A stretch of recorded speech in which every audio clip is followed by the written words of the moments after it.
Pernah nggak sih lihat laporan keuangan bank tapi bingung isinya apa? Padahal itu penting banget buat tahu kondisi keuangan bank. Di video ini kita bakal bahas simpel aja ya, biar gampang dipahami. Jadi, laporan keuangan itu catatan semua transaksi yang terjadi di bank. Isinya ada aset, utang, modal, pendapatan, sama beban. Jadi, dari sini kita bisa lihat kondisi keuangan bank itu sehat atau tidak.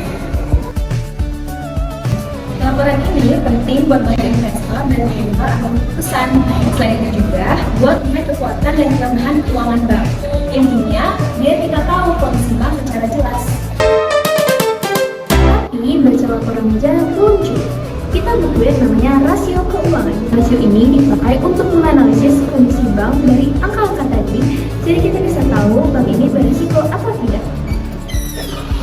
Ada 3 rasio utama. Yang pertama itu likuiditas buat lihat kemampuan bayar utang jangka pendek. Yang kedua itu solvabilitas buat lihat kemampuan tanggung resiko. Yang ketiga itu probabilitas buat lihat seberapa besar keuntungan. Jadi laporan itu datanya, rasio itu alat buat pahamin datanya.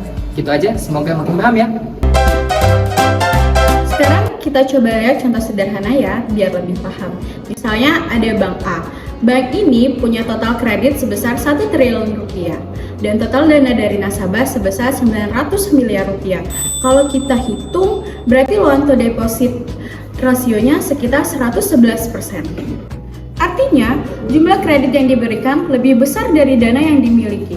Ini bisa jadi tanda kalau bank tersebut agak beresiko dalam likuiditasnya. Selain itu, misalnya bank tersebut punya laba bersih sebesar 50 miliar dari total aset 2 triliun. Berarti return on asetnya sekitar 2,5%. Ini menunjukkan bahwa bank masih mampu menghasilkan keuntungan, tapi belum terlalu tinggi. Dari contoh ini, kita bisa lihat kalau satu bank bisa punya kondisi yang berbeda-beda. Di satu sisi, bank tersebut masih menghasilkan keuntungan, tapi di sisi lain, tingkat likuiditasnya cukup berisiko. Jadi, kita tidak bisa menilai bank hanya dari satu angka saja.